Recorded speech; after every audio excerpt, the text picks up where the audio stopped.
What's up, YouTubers? Today we're going to talk about the Spyderco Phoenix.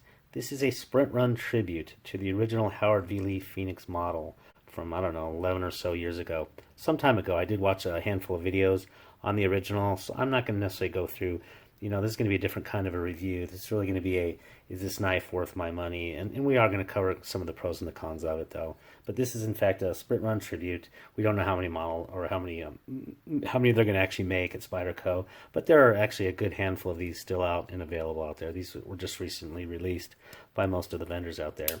So it does, in fact, use the ball bearing lock, which is similar to, in fact, I think it's probably the same underneath. It just doesn't have the cage of the Mannix models.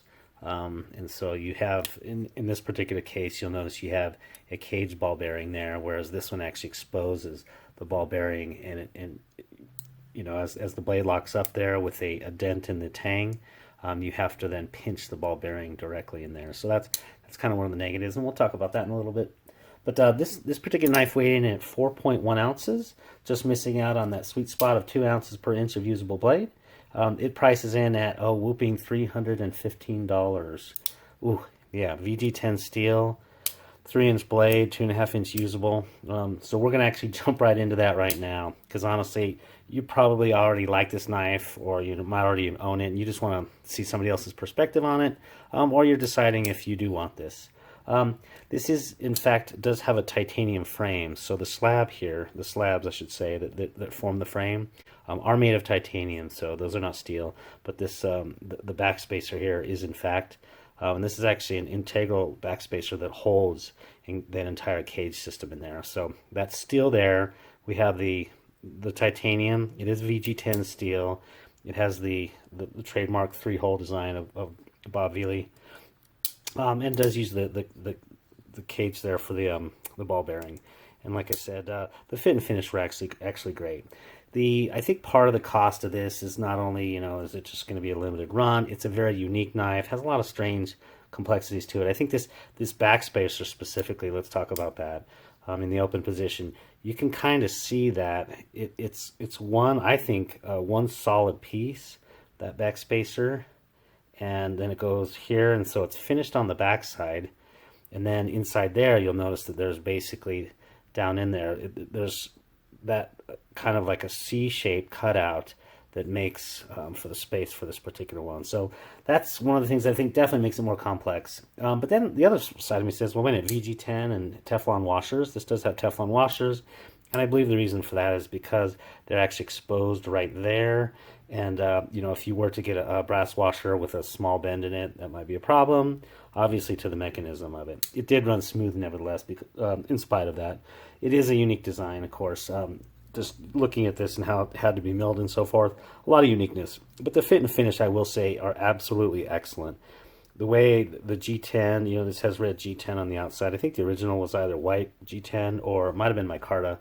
I don't remember, but I think the choice of red was better, because if you can actually use it, it's going to hold up a lot better. And then, of course, in the end, for you, you're going to decide if you're a collector and you want this and you like Spyderco's, you're probably going to be spending the $315 that it costs anyway.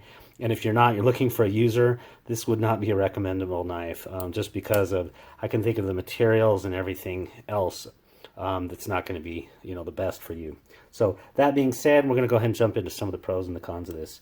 What I would say is it's extremely smooth. Everything about this on a slow roll is great. I actually found that the best way so that you don't get somewhat of a lock stick with this ball is actually just to rotate it out like that, and then it doesn't lock up into place so bad, and it basically locks up with the minimal necessary.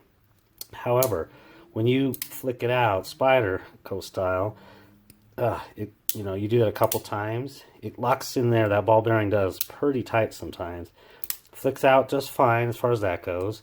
But we're going to jump right forward to one of the negatives. And if you look at that dent on my finger, that's the difference between not having that cage there, around there, with a ramp on it, and having to put your fingers right on that ball bearing. Is after about 3 times, you literally have a nice little dent there. So I know I'm kind of jumping ahead, but it's important to see one of the negatives that goes with a positive.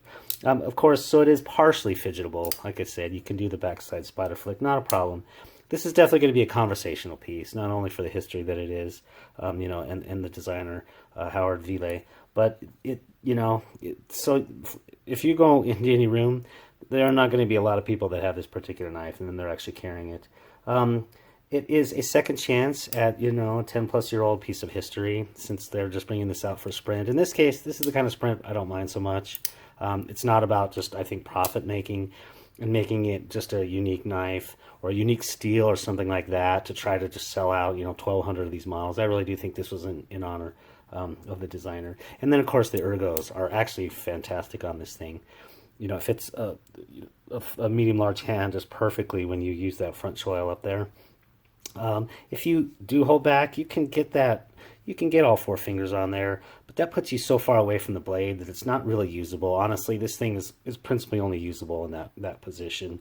And it does, oh, by the way, it does have a nice hollow ground blade. So in that sense, it cuts well. It's not super thin blade stock though, so this is not a great slicer. This isn't your best knife for cutting through apples, especially with that short blade. On the con side, the index finger dent is just, I'll come back to that. I'm hoping that'll go away. I don't think so though. I flipped this thing quite a bit, and that's why I'm trying to get this review out of the way so I don't have to carry it anymore, because that's kind of problematic. The pocket clip is, I understand it, they don't want to mess up the show side there, so they have it right side tip up only. However, it's not exceptionally usable. I hate to go back in history and say they could make this better, because they wanted to really keep the design, I think, identical from the videos that I saw. But this is one of those where I think it would have boded them well in a few cases to make a few changes. And I think making a more useful pocket clip, this thing just sticks out of your pocket. I mean, that's a full inch. It's basically about a third of the blade is sticking out. So that's probably one of the worst things. That, if anything, just move it back up there. If not, having like a loop over one, I think would have been fine. For me, that's just, maybe it's personal preference, but it's kind of an ugly thing to be sticking out of your pocket so much. The VG10 for the price, that's obviously a problem. It's just, for the materials that you get in the modern knife world, it's just not a good match there. I think I would have preferred something, maybe go crazy and like ZDP 189. I know the Seiki City Japan has models like the Dragonfly, special editions of those that they've handled there. If you wanted one with patina, or if you wanted to stay completely stain free, like LC200N would have been great. I think just upgrade the steel on it, keep the design, no problem. Who knows, maybe it doesn't take to holes well. Maybe LC200N doesn't do as well with a hollow grind. I'm not entirely sure, but the VG10, I feel a little bit cheaped out on that one. And then, of course, the price. This price is going to be a barrier to entry. But like I said, you either are a Spyderco fanboy. I kind of am. Not every single model, but generally speaking, I do like to collect a lot of theirs and just really get different designs, because they do a lot of great things, especially with different designers. So I like that. In the end, really, it comes down to, are you a collector? And you're probably going to be a yes. And if you're a regular knife user and you're just looking for an everyday carry, or something of a unique knife, I think there are much better choices out there if you're actually looking to carry. But as a collector, I'll probably keep this one around. Hope you enjoyed this. If you did, go ahead and like and subscribe, and have a great day for yourselves. Take care now.